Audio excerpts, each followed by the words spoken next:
Bueno, vamos a continuar. ¿Quieren que repasemos algo? Ya me puedo continuar con el siguiente tema.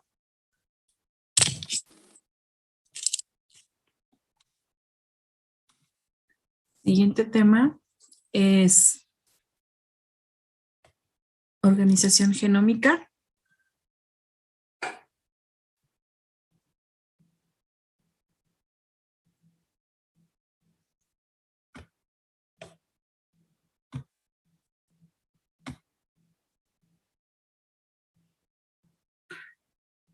Ok.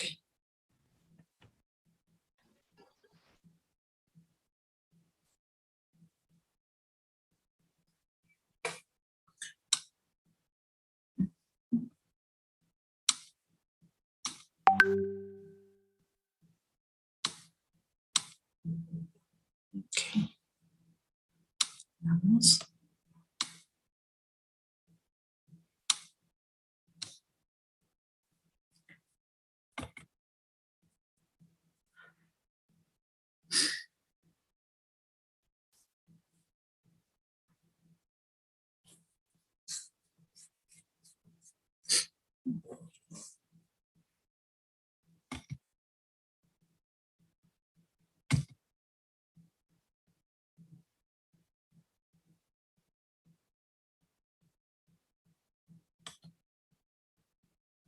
¿Se está abriendo la presentación, chicos?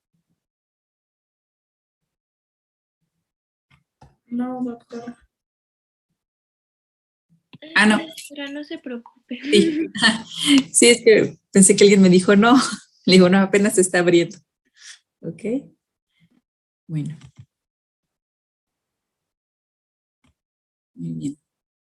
¿Tienen sueño, verdad? Como que se acaban de levantar todos. No, doctora.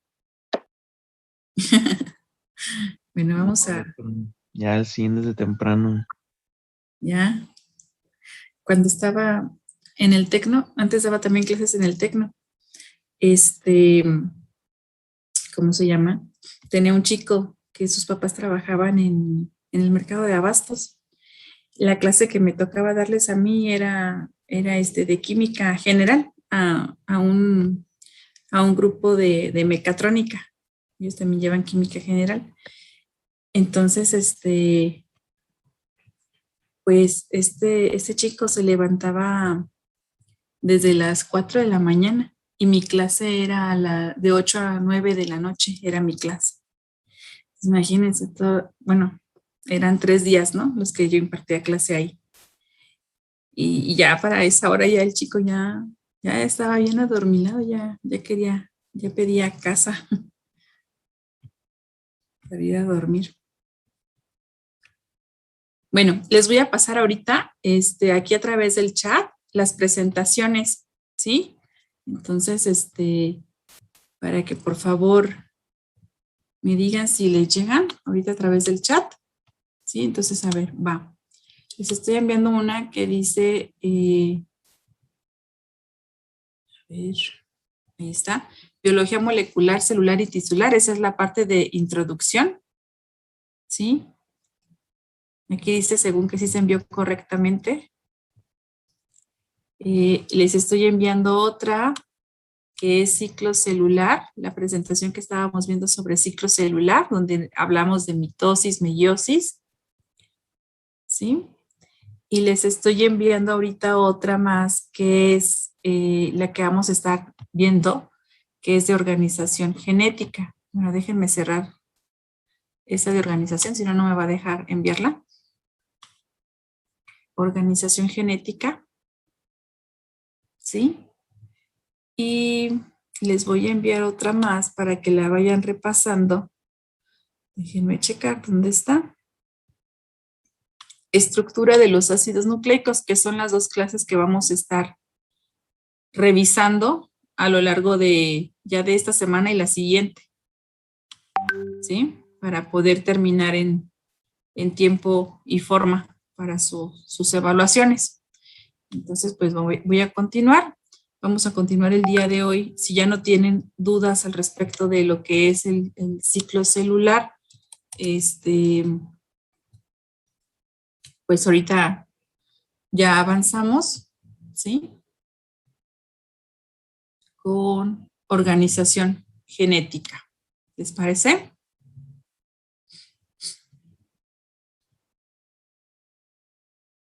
Sí, doctora. Muy bien. Igual por ahí les voy a busqué por ahí otros artículos que están relacionados sobre el ciclo celular, ¿sí? Y esos son de apoyo únicamente. Ajá. El que o donde me voy a basar es básicamente en el artículo que estuvimos desglosando la clase anterior. Y bueno, para sus evaluaciones, ¿sale? Entonces vamos a dar continuidad. Doctora, antes de que comience, Ajá. le comento a un compañero que si lo puede aceptar que está en sala de espera. Ah, claro.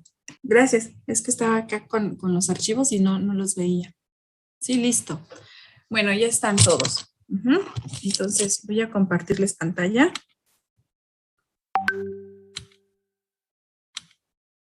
Sí.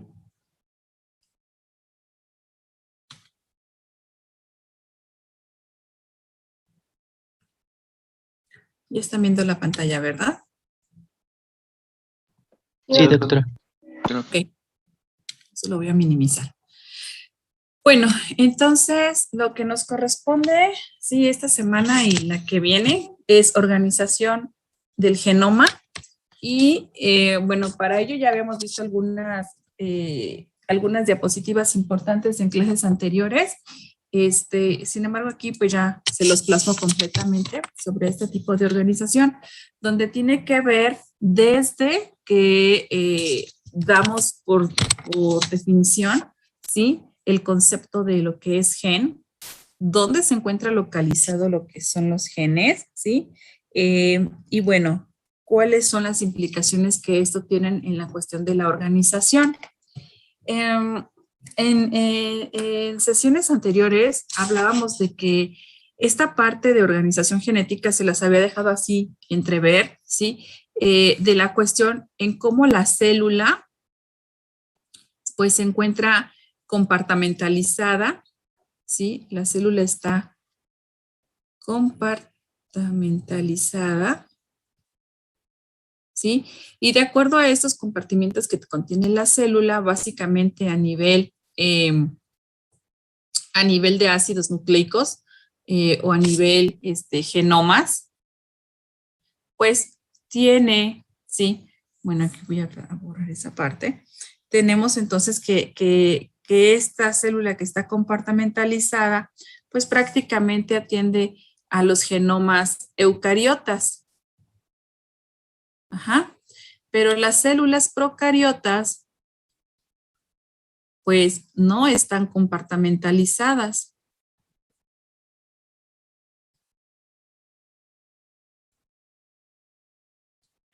Y su material genético se encuentra disperso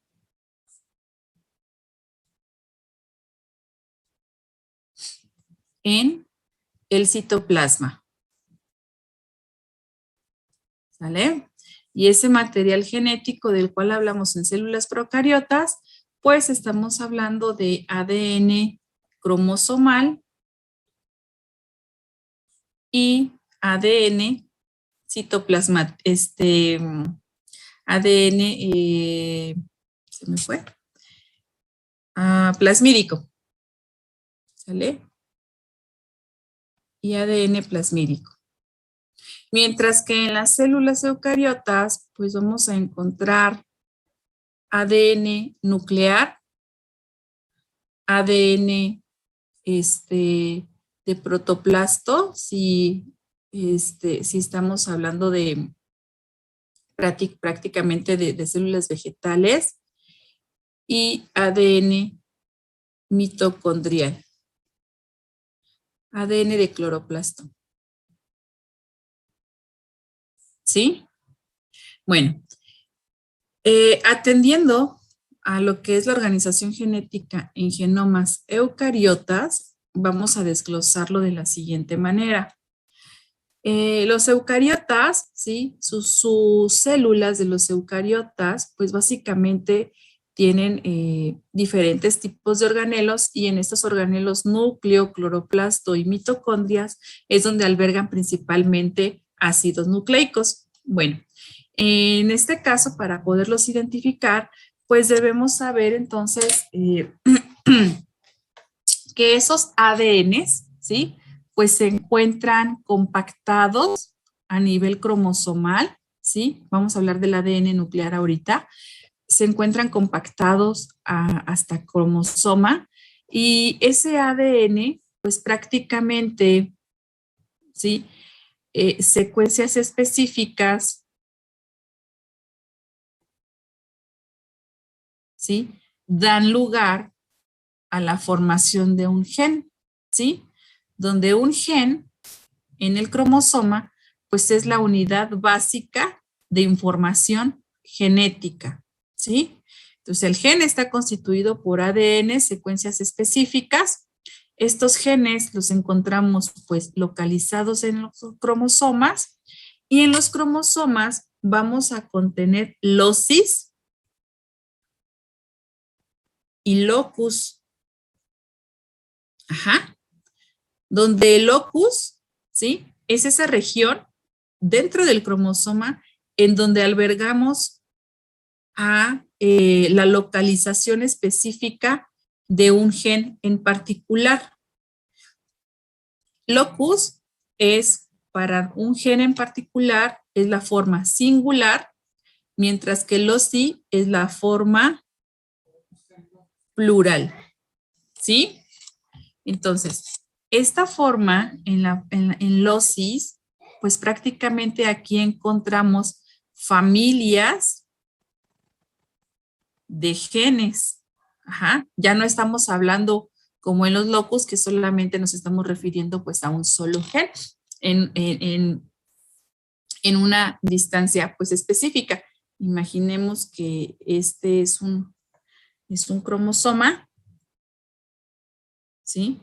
Acuérdense que los podemos ver de manera separada y encontramos entonces aquí así un cromosoma y tenemos entonces estas líneas que son pues genes que se encuentran dentro de este cromosoma y si yo hablo de este en específico diré el OSI fulano de tal o el locus fulano de tal para referirme a uno solo o loci a un conjunto de genes, ¿sale?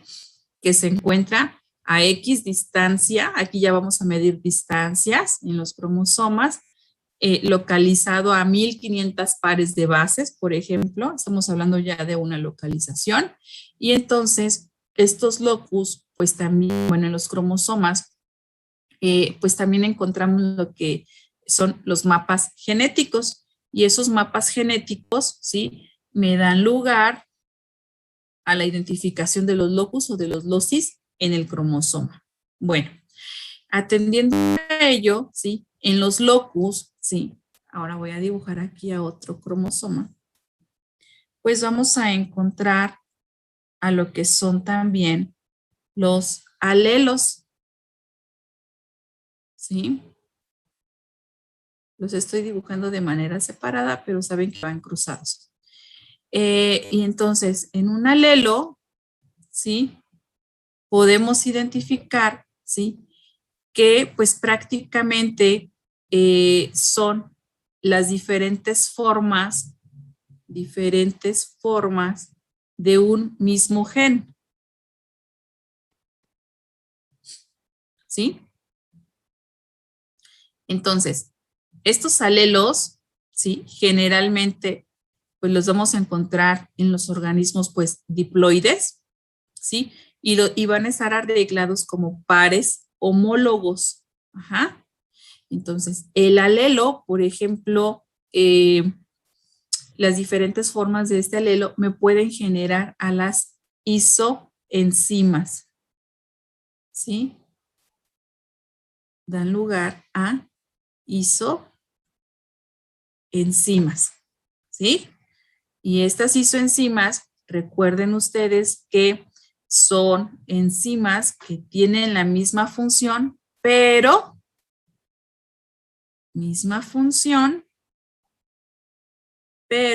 diferente codificación.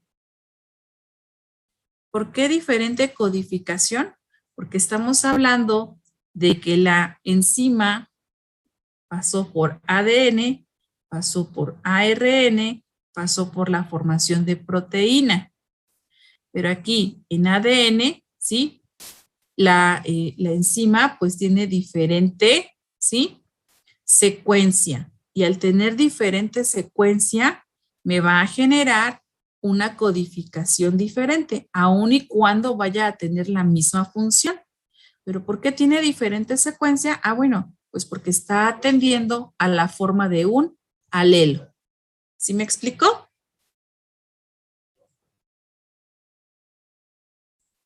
¿Chicos? Ok, muy bien. Entonces, ¿sí? Vemos aquí parte de esta organización genética que veíamos en nuestras clases anteriores. Una vez habiendo definido, ¿sí? Qué es un gen, qué son los alelos, los cromosomas y demás. Bueno, todo el material genético, ¿sí? En células eucariotas, lo vamos a encontrar en núcleo. Bueno, material genético heredable y material genético que va a ser o que es donde se va a albergar la mayor cantidad de genes que constituyen a un organismo pues diploide, ¿sí? Vamos a tener también sí material genético en mitocondrias, pero ese material genético es netamente circular y prácticamente el que hablamos en el núcleo es material genético cromosomal, ¿sí?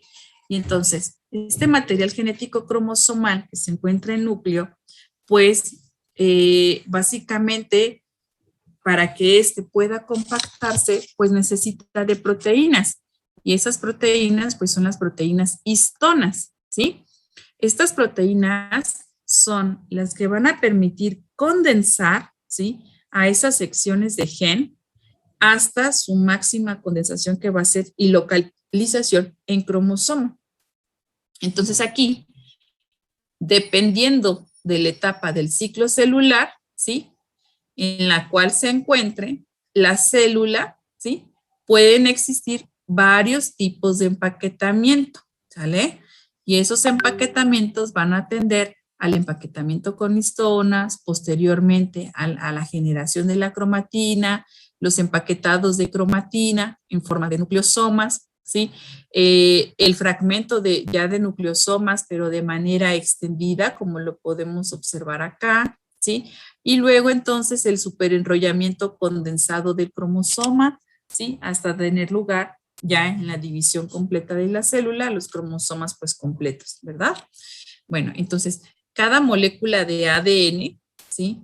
Se empaqueta en cromosomas, ¿sí? En una longitud 10,000 veces menor a la longitud inicial del ADN. O sea, es un súper empaquetamiento el que se está llevando a cabo. Bueno, dando ya esto, ¿sí? Vemos entonces que necesitamos de estas proteínas histonas, pues para que se puedan llevar a cabo estos tipos de empaquetamiento. Pero luego estas histonas, ¿sí? Donde se va enrollando, esta es la histona, ¿sí? Las que están en amarillo, ¿sí? Lo que vemos en rojo es donde se va el enrollamiento de lo que es el ADN. Al tener, ¿sí? Estos enrollamientos, diferentes histonas, ¿sí? Pues se forman lo que son las unidades de nucleosomas, ¿sí? Entonces aquí este nucleosoma, pues observamos prácticamente que está constituido por la proteína principal que es la histona, ¿sí? Y por el enrollamiento del ácido nucleico y que los nucleosomas albergan hasta 8 moléculas de histonas en las cuales se va a estar pues enrollando lo que es el ADN. Ajá. Entonces, esas 8 moléculas de histonas, ¿sí? las rodean principalmente en una longitud de 10 nanómetros las secuencias de ADN, ¿sí? Entonces, el empaquetar de únicamente histona a tenerlo relajado, como lo vemos aquí, y el empaquetarlo ahora en función de nucleosomas, ¿sí? Pues prácticamente disminuye hasta 6 veces la longitud del ADN.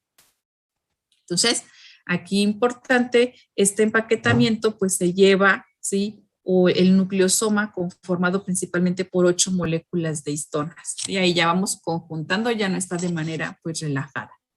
Y esto entonces genera otras formas, ¿sí? La forma solenoide, en donde esta forma solenoide es considerado como el segundo nivel de empaquetamiento.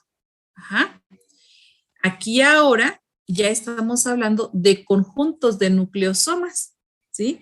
Entonces, prácticamente estamos hablando de 6 nucleosomas organizados y ordenados de manera espiral, como se observa en esta figura, ¿sí?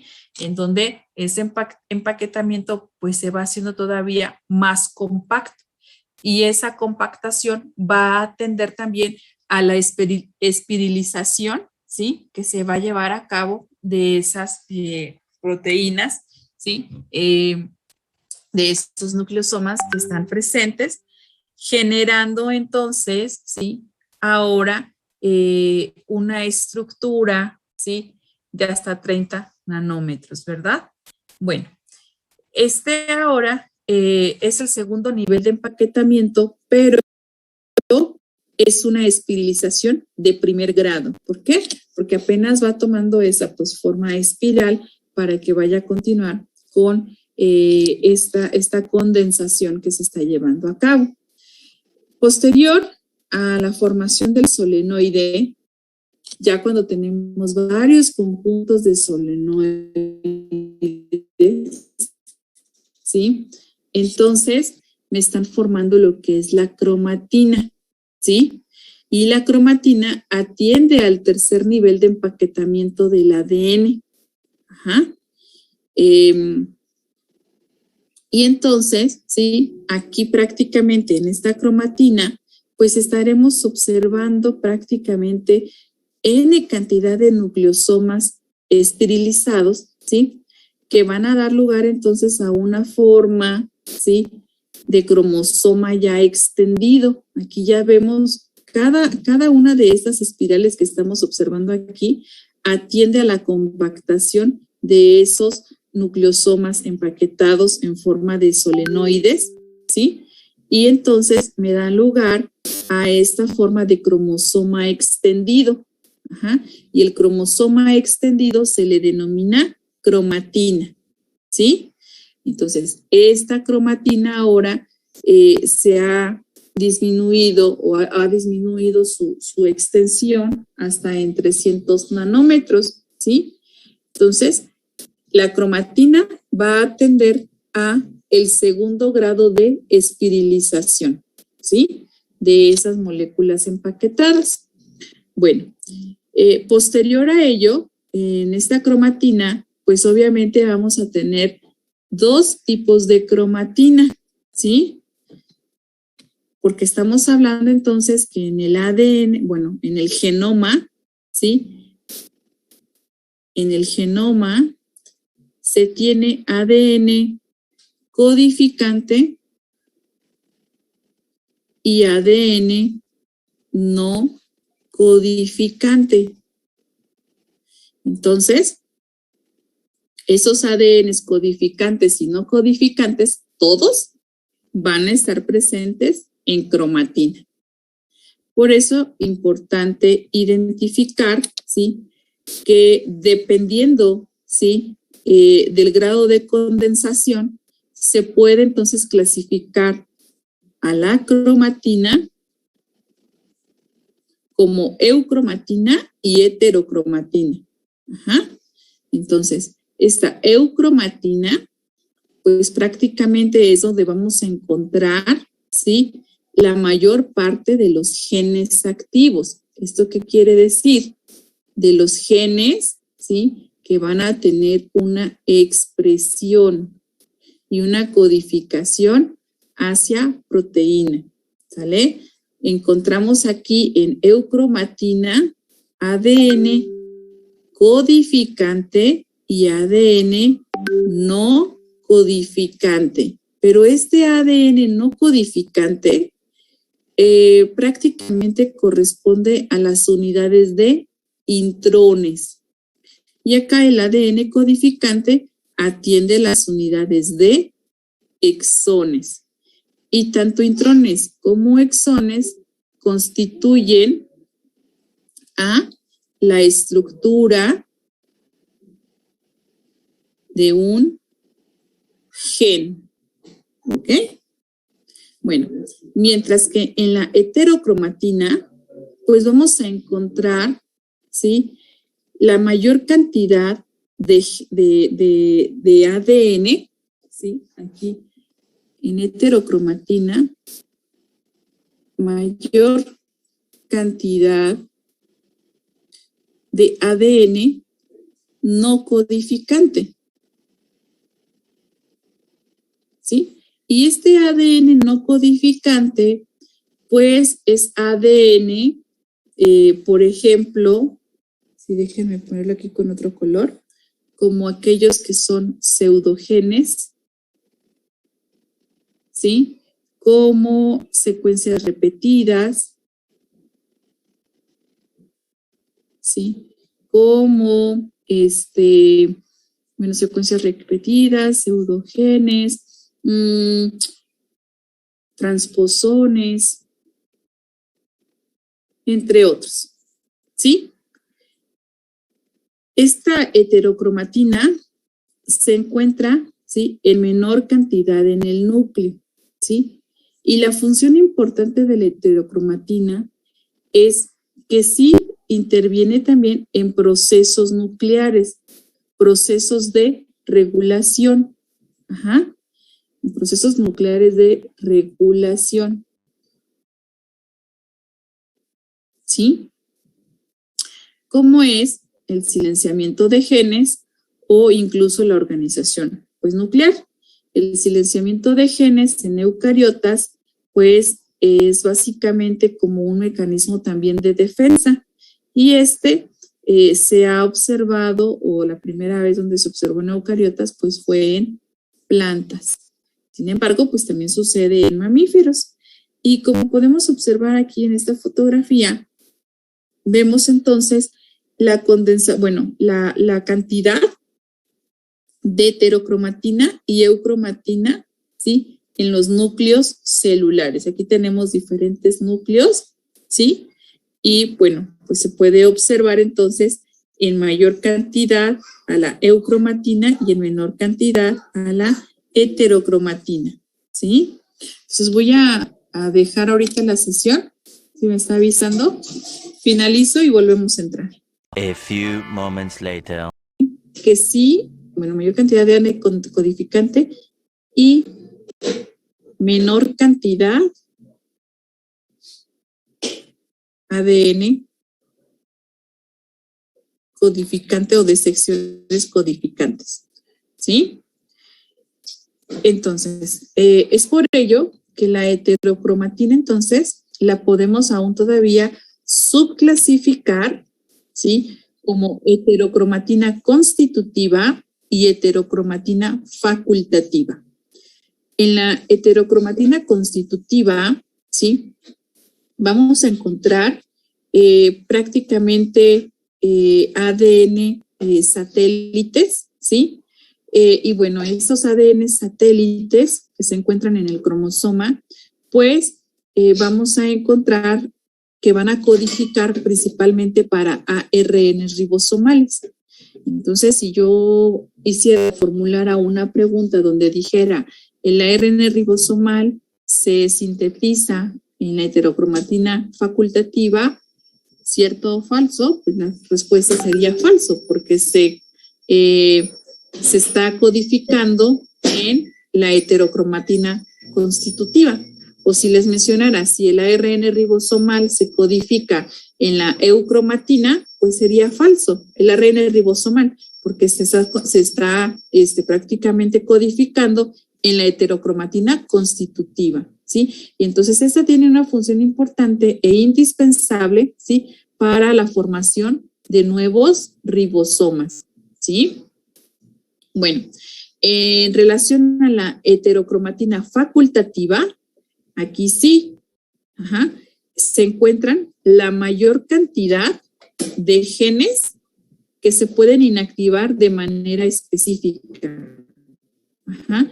Entonces, aquí vamos a encontrar prácticamente esos genes que se van a estar pues inactivando en las diferentes estirpes celulares, ¿sí? Entonces, esto sucede principalmente en los eventos de diferenciación, dando lugar entonces a esta cuestión que llamamos también pseudogenes. Un pseudogen es una estructura, ¿sí? Es una estructura que tiene la misma forma estructural de un gen normal o de un gen común, pero a lo largo de la evolución fue inactivado. Sin embargo, ahí sigue formando parte, ¿sí?, de la esencia de ese organismo, sigue formando parte del ADN que constituye el genoma de ese organismo, pero ya no se codifica y ya no genera proteína. Entonces, el pseudogen ya no codifica, ¿sí? Por lo tanto, ya no hay proteína funcional, ¿sí? Entonces, cuando empezamos a hablar de la introducción a la biología molecular, hablábamos de esas cuestiones evolutivas, ¿verdad? Y hablábamos de ancestros comunes que tenían los organismos. Y eso atiende entonces también a estas partes también de pseudogenes, que estos genes fueron genes que ya fueron inactivados al pasar de la evolución, pues porque existieron nuevas adaptaciones, porque ya no fue necesaria su codificación, ¿sí? Y si ya no es necesaria la codificación para la supervivencia de ese organismo, pues simplemente me va a hacer un gasto energético innecesario, que entonces la célula pues es bien inteligente y dice, pues ya no lo requiero, pues vamos a apagarlo, ¿no? Entonces ahí vamos a encontrar pues prácticamente a estos tipos de pseudogenes. La siguiente ya manera más compacta que pues vamos a encontrar, o el último nivel de compactación, pues va a ser el cromosoma.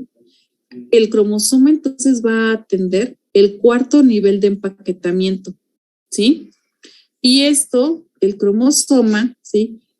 Únicamente lo podemos observar, ¿verdad?, en la división celular, ¿sí?, en lo que es la fase meiótica o en la fase mitótica, ¿sale?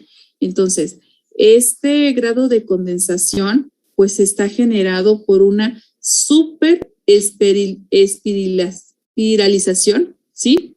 En donde ahora vamos a encontrar, ¿sí?, pues prácticamente ya tal cual su forma en formación de telómeros, en forma de centriómeros, ¿sí?, en los brazos, ¿sí?, de las cromátidas, ¿sí?, donde vamos a encontrar esos satélites de ADN, es decir, en la organización ya de cromosoma, ¿sí?, pues podemos encontrar o podemos hacer el diseño de los mapas genéticos. Y ese diseño de mapas genéticos pues va a atender a la localización, ¿sí?, de los genes en el interior de los cromosomas. Y aquí, por ejemplo, pudiésemos observar que en esta misma altura, por ejemplo, se encontrarían a los alelos de un mismo gen o a las diferentes formas de un mismo gen. Y esos alelos pues van a atender al alelo recesivo y al alelo dominante, ¿verdad? Entonces aquí ya estamos hablando prácticamente de las características heredables que va a tener pues un organismo de acuerdo a la expresión del alelo dominante o del alelo recesivo. Y eso lo sabemos, esa localización, ¿sí? A través de estos diseños de mapas genéticos que se dan por compactación final a cromosoma, ¿sí? Entonces, en cuanto a ese tipo de organización genética, podemos observar entonces estos grados o estos diámetros principalmente, ¿sí? De los niveles de empaquetamiento. De pasar de 2 nanómetros a pasar a 1400 nanómetros, pero de pasar de una longitud súper extendible de más de 50,000 pares de bases, mucho más, ¿sí? A tener este supergrado de compactación hasta nivel de cromosoma, ¿no? Entonces vemos esta formación de doble hélice, nucleosomas, la formación de los solenoides, en donde prácticamente estos nucleosomas están formando el primer grado de esterilización, la cromatina, ¿sí? La cromatina condensada, aquí tenemos cromatina extendida, condensada, donde se está esterilizando, súper enrollando, hasta tener, ¿sí? Este cromosoma metafásico, ¿verdad? Bueno, y estos, pues prácticamente, pues los vamos a encontrar, como ya mencionamos, en células eucariotas, ¿sí? Ese ADN cromosomal empaquetado en los núcleos de los eucariotas, mientras que en mitocondria o cloroplasto vamos a encontrar principalmente, sí, ADN de doble cadena, pero circular, ¿sale? No tanto así en forma de cromosoma. Y en procariotas, súper esterilizado el cromosoma, pero en citoplasma, ¿sale? Bueno, en relación a lo que es el ADN eucariota o el genoma eucariota, ¿sí? Mencionamos hace un momento que tenemos principalmente ADN codificante y ADN no codificante. Bueno, esto lo podemos visualizar en la siguiente diapositiva, en donde tenemos prácticamente organizado a ese genoma en genes y secuencias, ¿sí? Estos genes que contienen ambos tipos de ADN, codificante y no codificante, si se dan cuenta, el ADN codificante corresponde a menos del 10%, ¿sí? Mientras que el ADN no codificante es mucho más del 90%. Sin embargo, no porque sea ADN no codificante en forma de intrones, de pseudogenes o de microsatélites, no significa que no tenga una función. Prácticamente, la mayor parte de las mutaciones del ADN caen, ¿sí? En el ADN no codificante. ¿Cuándo nos preocupamos de esas mutaciones? Cuando caen en el ADN codificante. Y es entonces que estamos buscando, pues, diferentes experimentaciones o investigaciones para ver cómo se tratan X o Y enfermedad que cayó dentro de un gen codificante, ¿sí? Entonces, en la cuestión de los intrones que se encuentran formando parte de un gen, ¿sí? Tienen una función importante, básicamente en la función de regulación del gen. Y esa regulación del gen va a atender propiamente a la cuestión del splicing, ¿sí? O de la maduración del ARN, ¿sí? Entonces ahí es donde vamos a tener la mayor funcionalidad de estos intrones. para poder dejar de pensar que pues es simplemente ADN basura, cuando no es, ¿verdad? Entonces, del 100% de un organismo, ¿sí? El 90%, ¿sí? Es ADN no codificante y el 10% ADN codificable, ¿sale? Bueno, en el genoma eucariota, pues también tenemos ADN extragénico, ¿sí? Y este ADN extragénico también es ADN no codificante, ¿sí? Entonces, atiende del 70 al 80%, ¿sí? Del genoma. Aquí vamos a encontrar principalmente secuencias únicas o de bajo número de copias, ¿sí? Vamos a encontrar secuencias mínimamente o altamente repetidas. Y estas secuencias mínimamente o altamente repetidas sirven como marcadores moleculares, ¿sí? Y estos marcadores moleculares lo que principalmente analizan pues son polimorfismos. Y a través de los polimorfismos es que se ha investigado y es que se han identificado pues diferentes tipos de enfermedades. ¿Sí? Bueno, y entre otras cosas, ¿no? Pero vamos a ligarlo ahorita pues a enfermedades. En estas secuencias altamente repetidas, pues vamos a encontrar repeticiones que se encuentran dispersas a lo largo del genoma o repeticiones que se encuentran completamente agrupadas en ciertas secciones del genoma, ¿sí? De las repeticiones dispersas podemos encontrar entonces familias, ¿sí? Que pueden ser digeridas por las enzimas ALU, ¿sí? Y repeticiones que pueden ser digeridas por las enzimas BAMH1. Estas son, pues, enzimas de restricción. Y el que pueden ser digeridas por estos dos tipos de familias de enzimas, pues es importante porque en la digestión enzimática nos van a generar fragmentos de ADN de diferente longitud. Y estos, pues, van a atender principalmente a los polimorfismos de longitud, que son importantes para marcadores moleculares, ¿sí?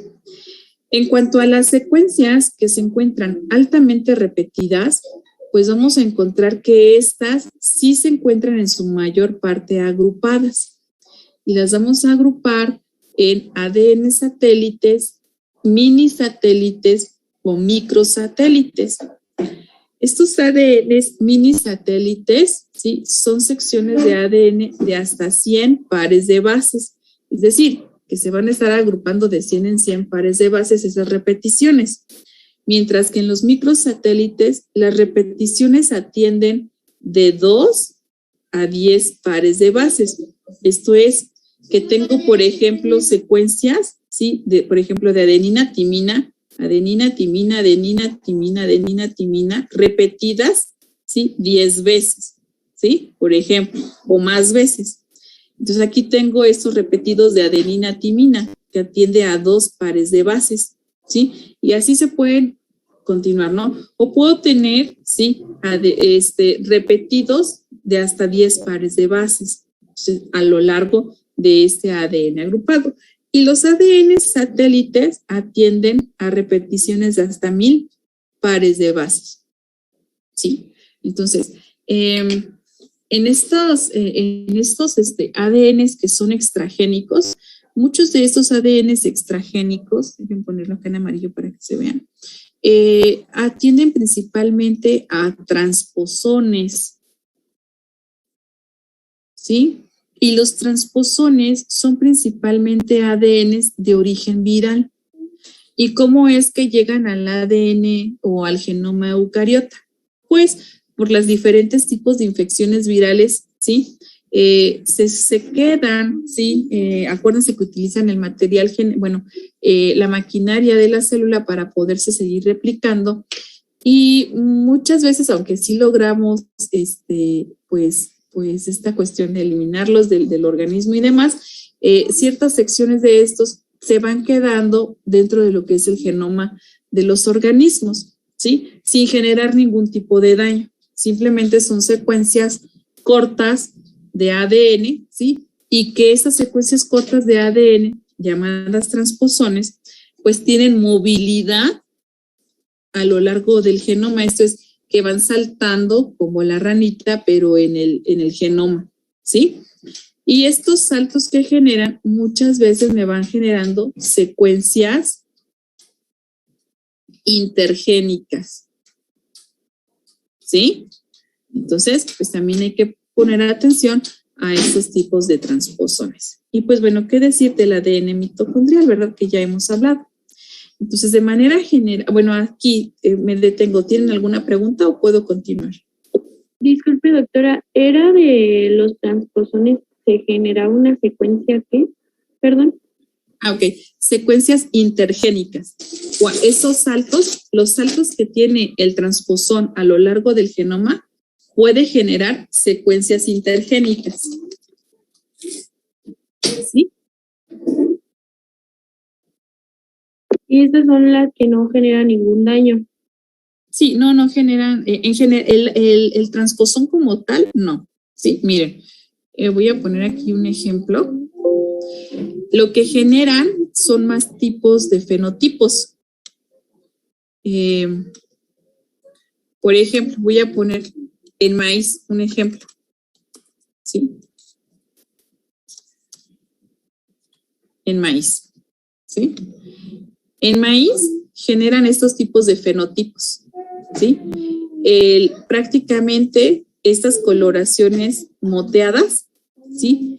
Es porque prácticamente interrumpieron, ese transposón interrumpió la codificación de un gen.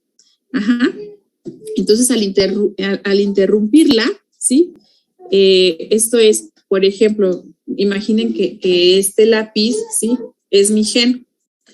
Y llegó, vamos a suponer que mi dedo es el transposón, se centró aquí, ¿sí? Ahora entonces, cuando se lleve a cabo la codificación, pues se va a codificar también esta parte del transposón que está dentro ya del gen, porque pues ahí cayó.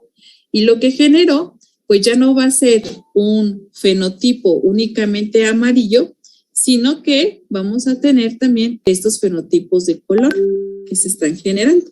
Entonces, muchas de nuestros maíces criollos, ¿sí?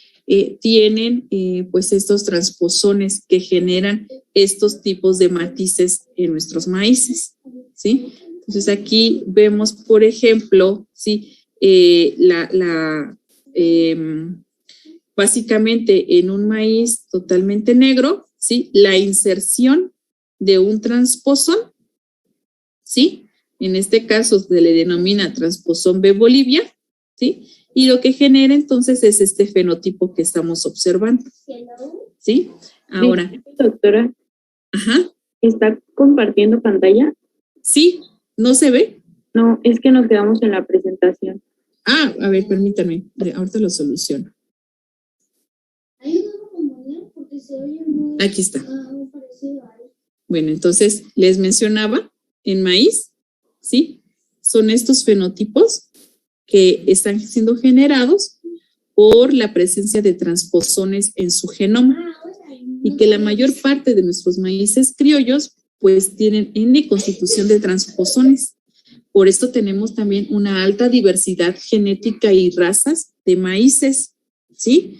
Entonces, que por ejemplo, si se está interrumpiendo pues a un gen, como es este ejemplo, que tenemos un maíz totalmente negro, ¿sí? O morado, ¿sí? Está siendo interrumpido, ¿sí? Por este gen. Ajá. Entonces, esta inserción que además mide más de 7,000 pares de bases, ¿sí? Me está generando ahora este fenotipo. Ajá. Un fenotipo en donde tengo pues granos de diferente color. Y este fenotipo es por la inserción de este gen, ¿sí? Y luego entonces, por ejemplo, en lo que son las naranjas, ¿sí? Vemos aquí la inserción de un retrotransposón, ¿sí? Entonces, esos retrotransposones lo que está haciendo, por ejemplo, es tener dos fenotipos diferentes. Vemos una naranja, ¿sí? En la cual, pues, tenemos un interior completamente amarillo, ¿sí? Un fenotipo amarillo, ¿sí? En el gen que proporciona esta coloración, pues, es el gen navalina, ¿sí? Y al introducir el retrotransposón, pues me va a generar esta otra variedad que es la variedad Taroko, ¿sale? Y de esa manera es entonces que se pueden obtener diferentes tipos, pues, de fenotipos. Ahora, los retrotransposones, pues, también son importantes en lo que son, pues, las enfermedades, ¿sí? Enfermedades, ¿sí? Y pues bueno, estos principalmente para poder, ¿sí? No tanto para poder generar la enfermedad, sino al contrario, para poder revertir enfermedades. ¿De qué manera? Pues a través de la introducción de un retrotransposón, ¿sí? Que me va a generar entonces un transposón de ADN que puede entonces, ¿sí? Eliminar ciertos tipos de enfermedades. De este les voy a dar un artículo para lectura, ¿sale? Únicamente como lectura general, ¿sale? A ver, ¿me permiten un minuto en lo que me cambio de lugar, chicos? Sí, doctora. Sí, doctora. Gracias.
Listo, es que el chaparro ya iba a empezar con su clase allá. Entonces, vemos, ¿verdad? Que prácticamente pues son secuencias de ADN que están saltando en todo el genoma, ¿sí? Entonces tienen implicaciones pues importantes también y pues que son pues también modelos de estudio, ¿sí? Esos transposones. Bueno, ¿qué más? En cuestión del genoma, sí, pues ya mencionamos también que pues la unidad básica es el gen, ¿sí? Y el gen, entonces, va a estar constituido por un alelo dominante y un alelo recesivo, ¿sí? Que son prácticamente los que nos van a generar los diferentes, pues, fenotipos, ¿sí? Una vez que se han expresado. Entonces, el gen como tal, ¿sí? Va a tener, ¿sí? De manera estructural, pues intrones y exones, ¿sí? Pero también va a tener secuencias reguladoras, ¿sí? Y esas secuencias reguladoras, pues son importantes para que se pueda producir, ¿sí? O para que se pueda generar de manera fielmente el producto genético, que en este caso sería la proteína, ¿sí? Y para ello, entonces, pues es necesario que ese gen que se transcribió en ARN se pueda madurar, ¿sí? Y pueda generar entonces una proteína funcional. Entonces, es la manera en cómo pues vamos a estar definiendo también a estos genes, ¿sale?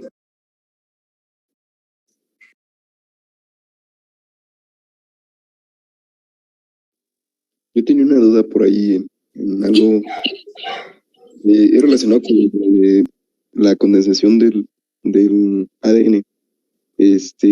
Conforme va avanzando la condensación, va aumentando de tamaño, ¿verdad? ¿Va aumentando de tamaño quién? Pues sí, los diferentes niveles de empaquetamiento van aumentando de tamaño. Ya, no, al contrario, van disminuyendo, ¿sí? Si nosotros visualizáramos así el ADN tal cual del organismo, puede medir hasta más de 1 kilómetro, ¿sí?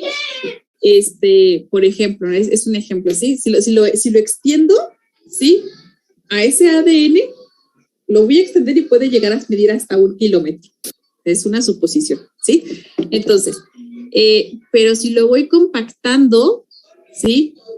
Va aumentando en grosor, pero en longitud va disminuyendo.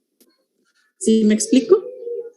Entonces, eso es en esta cuestión que veíamos aquí.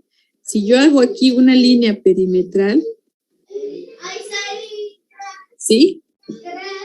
Vemos aquí que en cuestión de longitud se acortó, pero en cuestión de diámetro, estos son diámetros, pues aumentó, ¿sí? Y eso se debe al grado de compactación que tuvo, ¿sí? Sí, ya quedó más claro. Lo que pasa es que sí se me hacía como un juego de palabras el decir condensación y que aumentara en tamaño de nanómetros, pero sí, ya vi que es el diámetro y no la longitud. Muchas gracias. No, de nada. Entonces, pues bueno, vemos esta parte, ¿no? Bueno, entonces, estos genes, ¿sí? Pues vemos cómo están constituidos, que no solamente son intrones y exones, ¿verdad? Sino que también tienen estas secuencias importantes que son o que permiten la regulación del propio gen, ¿sale? Entonces, se rayó aquí esto, ¿sí? Esta estructura del gen la podemos visualizar de la siguiente manera, ¿sí? En donde tenemos prácticamente que esta es una sección de ADN, porque pues el gen está constituido por ADN, y vemos entonces, ¿sí? La estructura en 5' a 3', que siempre la síntesis atiende de 5' a 3', ¿sale? La dirección de síntesis de ADN y la dirección de síntesis de ARN, ¿ok? Bueno, entonces, mencionamos que está constituida, ¿sí? Por secuencias codificantes y secuencias no codificantes. Que tenemos entonces una región reguladora y la región reguladora es principalmente un promotor, ¿sí?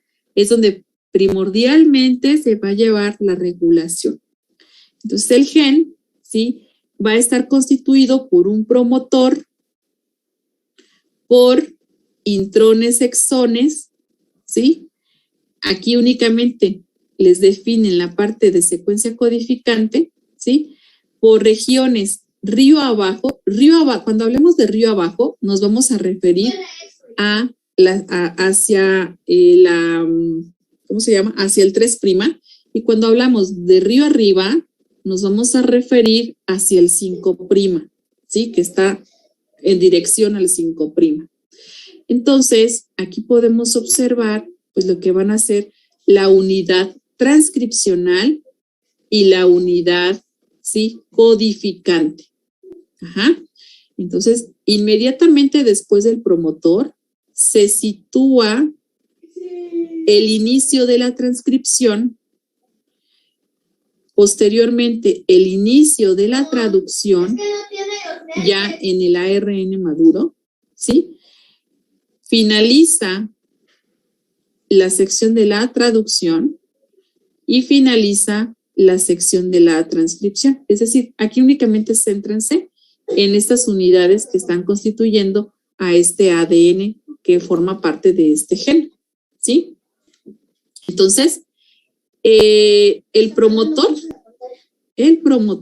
¿sí?, es ultra necesario para que pueda llegar aquí la polimerasa e iniciar con la transcripción.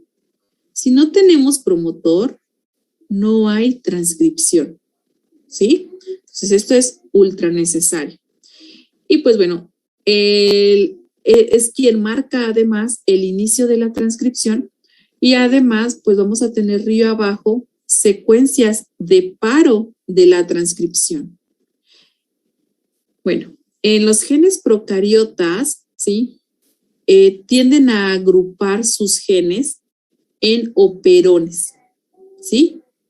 Y los operones tienen, es decir, que diversos genes están bajo el mismo operón, bajo la misma región regulatoria, ¿sí? Me voy a detener aquí, voy a comenzar nuevamente para no dejar inconclusa esta parte, ¿ok? Entonces dejo de compartir y los veo ahorita otra vez. 3,000 years later. Estos genes, ¿sí?, tanto eucariotas como procariotas, forman parte del genoma respectivamente eucariota o procariota, ¿sí? Y entonces, por ahí del 2000, se dio, ¿verdad?, pues esta fiebre, ¿sí?, por saber cómo estaban constituidos los genomas. E inició, ¿sí?, con el proyecto del genoma humano. Eso es uno de los eventos pues, más importantes que ha acontecido a lo largo de la biología molecular. El conocer cómo están constituidos, ¿sí?, los diferentes genomas, ¿sí? En este caso, pues del humano en general, ¿no? Pero a razón de esto, es entonces que luego se llevaron a cabo la secuenciación por razas, ¿sí? La raza africana, los latinoamericanos, los, ¿qué más? Los asiáticos, ¿sí? Para poder posteriormente encontrar, pues, diferencias significativas, ¿sí? Y entonces, pues también se llevó a cabo a la par la secuenciación de diferentes genomas entre animales y plantas, ¿sí? Para poder identificar qué cantidad de genes están constituyendo a esos organismos, ¿sí? Bueno, pero no solamente qué cantidad de genes, sino cuáles eran los genes de interés para los diferentes organismos. Y si hablamos en cuestión de humanos, pues cuáles eran esos genes que pudiésemos agrupar en las principales enfermedades que atañen al humano. Si hablamos en cuestión de plantas, ¿cuáles son esos genes que están generando tolerancia o resistencia a diferentes enfermedades o a la sequía, que pues es muy importante el día de hoy, ¿sí? O en animales, ¿cuáles son los que van a generar mayor cantidad de proteína muscular que va a servir posteriormente pues para alimento? Y así muchas preguntas que se pudieron plantear con el conocimiento de los genomas. Ajá. Bueno, entonces, para ello, para poder identificar lo que pues era el genoma, pues había que entonces tener estas definiciones presentes de lo que es un gen, de lo que es un cariotipo, de lo que es un cromosoma, ¿sí? ¿Dónde se encuentra? Bueno, pues el gen puede estar dentro de un locus, un loci, de que el gen, ¿sí? Puede tener alelos, ¿sí? Alelo dominante, alelo recesivo, de que el gen está constituido básicamente por ADN, ¿sí? De que el gen, ¿sí? Puede tener homocigotos, puede ser un homocigoto o puede ser un heterocigoto para los organismos diploides, ¿sí? Y que podemos encontrar genes ligados. ¿A qué? Pues a las características dominantes o recesivas. Y luego entonces el poder identificar quién es un cariotipo y quién es un cariograma. En un cariotipo podemos encontrar pues, a todos los cromosomas, ¿no? Todas las formas de los cromosomas, ¿sí? Que sea agruparlas por tamaño, por forma, por grosor, por longitud, etc. Ese sería el cariotipo, todos los cromosomas que están presentes en ese organismo, ¿sí? Sus formas y demás. Y el cariograma, pues ya es entonces, ahora sí, el ordenamiento de esos cromosomas que constituyen a ese genoma. Y pues bueno, el decir que los alelos recesivo o dominante, ¿sí? Forman parte del genotipo y que pueden ser entonces, ¿sí? Estar dispuestos en cromosomas homólogos o no homólogos, ¿sí? Haploides, diploides, triploides.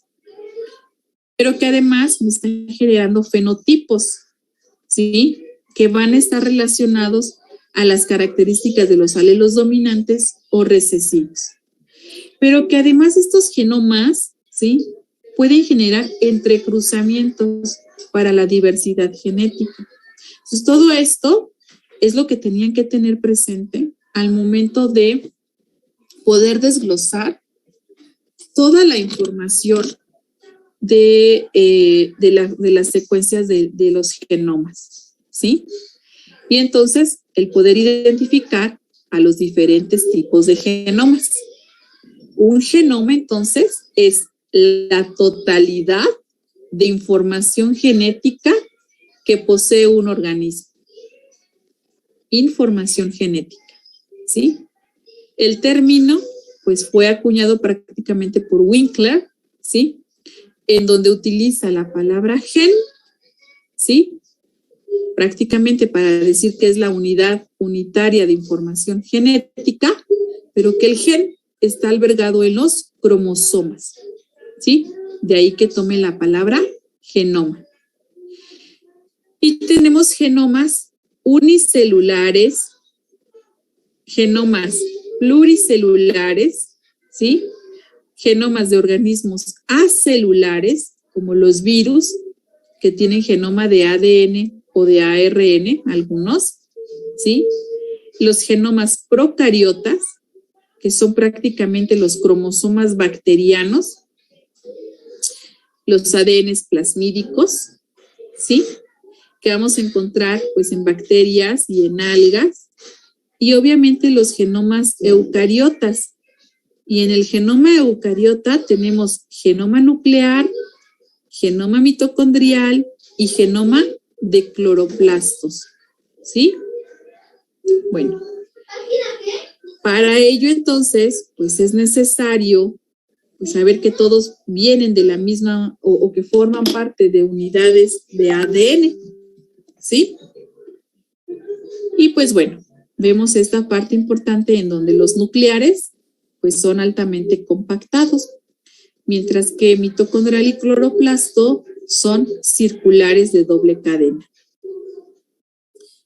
En la secuencia de nucleótidos, ¿sí? En síntesis siempre va a ocurrir de 5' a 3' y de 5' a 3', y que son entonces dobles cadenas de ADN, y que siempre van a tener entonces esta parte importante de complementariedad por sus bases nucleotídicas. Y entonces, a razón de ello, pues vamos a tener diferentes tamaños de genoma. Ojo, no porque un organismo como nosotros, que somos organismos pluricelulares, pero que además somos en la cadena, pues los que estamos hasta arriba, ¿sí? O sea, denominados entonces como pues organismos superiores o eucariotas superiores, no significa que nuestro genoma, ¿sí?, vaya a ser muy grande respecto al genoma de una hormiga, por ejemplo, ¿sí? O respecto al genoma de una bacteria. Aquí hay que centrarnos bien en la cantidad total de ADN que constituyen a esos genomas, ¿sí? Con base en esto, pues podemos identificar entonces que los pares de bases, ¿sí?, que es exactamente la modalidad en cómo se mide la longitud del ADN, podemos tener, ¿sí?, que 1000 pares de, aquí las equivalencias, 1000 pares de bases es un kilopar de bases, ¿sí? O que 10 a la 6 pares de bases es igual a un megapar de bases, un mega, ¿sí? Entonces, el contenido de ADN, ¿sí?, de un juego de cromosomas haploide, ¿sí?, le vamos a denominar valor C. Este valor C y esta definición de valor C fue primordial para poder realizar, ¿sí?, el diferenciar los tamaños de los genomas, lo que acabo de decirles hace un ratito. No porque seamos organismos superiores significa que vamos a tener mayor cantidad de ADN que otros organismos a los cuales consideramos inferiores. No, ¿sí? Y entonces, ¿cómo se va a medir? Pues eso se van a medir a través del valor C. Y el valor C es el ADN total de un cromosoma haploide, ¿sí? ¿Dónde vamos a tener esos cromosomas haploides o ese ADN haploide? Ya lo vimos. ¿Al final de la segunda meiosis? Así es decir, en las células germinales, ¿verdad? Es donde vamos a tener ahí esa parte de valor C. Bueno, y luego entonces hay que relacionarlo a masa. Entonces aquí para poderlo relacionar, un picogramo de ADN, ¿sí?, va a ser igual a 10 a la menos 12 gramos. Pero un picogramo de ADN para relacionarlo con longitud equivale a 978 megapares de bases. Es decir, aproximadamente a 1,000 millones de pares de bases equivale un picogramo, ¿sí? Por ejemplo, ¿sí?, el genoma humano mide 3.203 por 10 a la 9, ¿sí?, pares de bases. Es decir, 3.203 millones, ¿sí?, de pares de bases. Y luego tenemos entonces también a los genomas virales y a los genomas bacterianos. Y observamos entonces, ¿sí? Bueno, aquí estamos hablando de la cantidad total de ADN de los humanos, ¿sí? Luego, si me voy aquí a los genomas virales o bacterianos, observamos entonces que el tamaño, ¿sí?, del virus, por ejemplo, de la hepatitis B, mide 3.200 pares de bases, pero que únicamente tiene 4 genes para esta cantidad. O para el bacteriófago lambda, 48.500 pares de bases, ¿sí? Y de esas 48.500, únicamente tiene 92 genes, ¿sí? ¿De qué va a depender? Pues va a depender entonces de la complejidad del organismo también. Es decir, que aquí los genomas virales pues son muy variables, ¿sí? Y aquí nos dicen que aproximadamente 50,000 pares de bases o 50 kbs por este bacteriófago lambda aproximadamente. Y luego vemos en los genomas bacterianos, donde aquí en estos genomas bacterianos, ¿sí? Tienen un único cromosoma, ¿sí? Y un cromosoma, pues, circular, ¿verdad? Bueno. Y que tienen entonces también, pues, tamaños variables, de 580 kbs, 3,200 kbs, por ejemplo, para E. coli, que es la más estudiada, ¿sí? Y que entonces la cantidad de genes correspondientes, pues aquí no vemos correspondencia, ¿no? En 1,700 pares de bases yo pudiese decir, pues a lo mejor tenía genes para, no sé, para más de 2 genes, ¿no? O sea, el tamaño. Cuando vemos que en realidad, pues no, ¿sí? Son 2 genes y esos están ocupados por 1,700 pares de bases. Bueno, en esta otra, me avisó que tengo por ahí 9 minutos. ¿Me avisan o dejamos y vuelvo? Sí, como usted guste. ¿Mande? Como usted guste, doctora.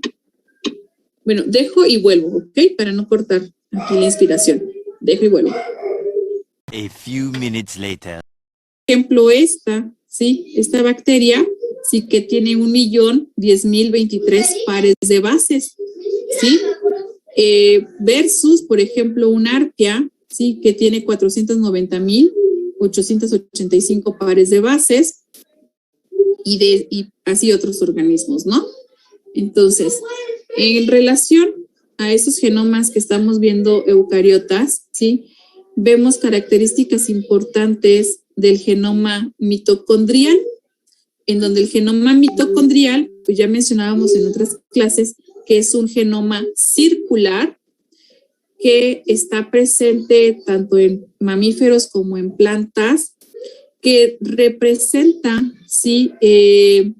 Hasta 10 copias en el organelo donde se encuentra, ¿sí?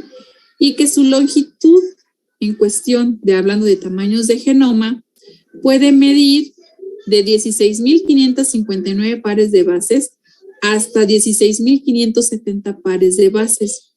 Su importancia radica entonces, además de que es un material heredado maternalmente, ¿sí? En que codifica, ¿sí? Para RNAs de transferencia y RNAs ribosomales, ¿sí? Importantes estos que se encuentren sobre todo en citoplasma para lo que va a ser la traducción proteica, ¿sí? Entonces esa es la importancia en la cual debemos de centrarnos. ¿Qué diferencia importante tiene con el cromosomal?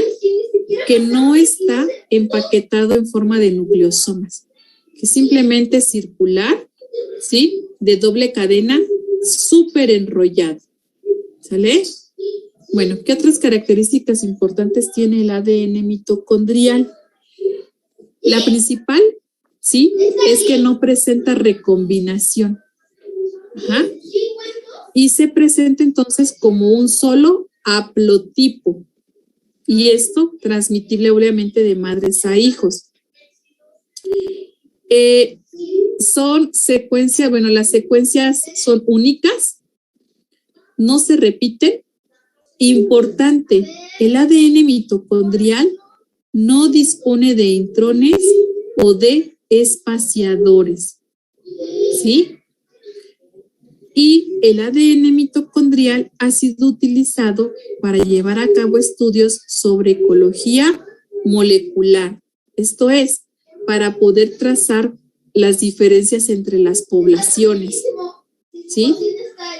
Y pues bueno, es importante mencionar que el ADN mitocondrial también ha sido muy utilizado para lo que son marcadores genéticos moleculares, ¿sí? Dado que la tasa de mutación, la elevada tasa de mutación que tiene, pues genera diferentes polimorfismos. Polimorfismos, ¿sí? Y esto atiende principalmente a las tasas de sustitución nucleotídica, generando entonces estos polimorfismos que sirven para hacer marcadores genéticamente o marcadores genéticos. En cuanto al ADN de cloroplasto, que también es otro, ¿cómo se llama?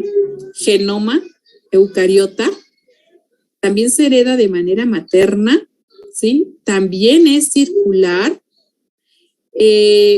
Existen N cantidad de copias del genoma en un solo organelo, en este caso cloroplasto, y su tamaño puede ser de hasta 220,000 pares de bases. La importancia también de este ADN de cloroplasto es que está codificando RNAs de ribosoma y RNAs de transferencia, importantes para la codificación proteica, pero además, ¿sí?, está generando, ¿sí?, genes importantes para la enzima o para que se sintetice la enzima rubisco en plantas, que es la que tiene la actividad fotosintética en plantas, ¿sí? Y que además también está codificando, ¿sí?, para las subunidades ribosomales que ya mencionamos, ¿verdad? Entonces, y para subunidades de RNAs polimerasas, las cuales son importantes para poder llevar a cabo la transcripción. ¿Sí? Bueno, eso es referente a esos genomas, ¿verdad? Luego el genoma eucariótico nuclear, ¿sí?, en donde vemos aquí a 3 diferentes organismos eucariotas, ¿sí? Prácticamente mencionar, ¿verdad?, que está compactado. ¿Listo? ¿Perdón? No, Ya son... se activó mi micrófono. Ah, ok. Entonces, vemos aquí entonces esta cuestión de que este genoma nuclear está compartimentalizado pues en su máximo nivel en cromosomas, ¿sí?, localizados en núcleo, que pueden tener, ¿verdad?, variación en número, forma y tamaño. ¿Quiénes? Esos cromosomas. Por eso es importante clasificarlos con sus cariotipos y con sus cariogramas, ¿sí? Entonces, doctora, ¿sí? ¿podría repetir qué era cariotipo y qué era cariograma, por favor? Cariotipo es donde encontramos, donde así tal cual visualizamos la cantidad, la forma y el tamaño, ¿sí? Vemos así, los vemos dispersos como estamos observándolos aquí, todos dispersos, ¿sí? Y el cariograma es donde ya los clasificamos por forma, por tamaño o por número. Gracias. De nada. Es decir, la fotografía, ¿sí?, tal cual, ordenada, de los cromosomas que constituyen a un organismo. Entonces, aquí en cada cromosoma, pues obviamente hay moléculas de ADN, ¿sí? Y en cada cromosoma hay un número variable de genes, ¿sí? Entonces, fíjense, en cada cromosoma hay solamente una molécula de ADN, porque está así ultra compactada. Pero ese ADN, ¿sí?, tiene un número variable de genes en esos cromosomas. Y a eso le denominamos entonces densidad genética. ¿Sí? Bueno, con esto me voy a quedar el día de hoy, porque ya tengo clase enseguida también. Entonces, no sé, ¿tienen una duda antes de irnos?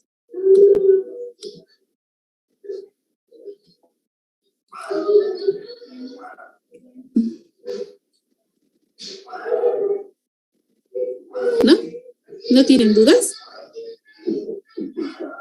No, doctora. No, doctora. Bueno, entonces nos vemos el día de mañana. Nuestra clase es a la 1, ¿verdad? De 1 a 3. ¿Sale? Sí, nos vemos, doctora. Perfecto. Les encargo, por favor, que vayan leyendo. Investiguen para el día de mañana, aunque ya lo dijimos aquí, valor C. Me falta indicarles valor G. Y por favor, investiguen la paradoja de valor C y la paradoja de valor G. ¿Sí? Sí, doctora. Ok, chicos. Nos vemos entonces. Bye, bye. Lindo día para todos. Gracias. Gracias, doctora. Gracias, doctora. Bye, bye.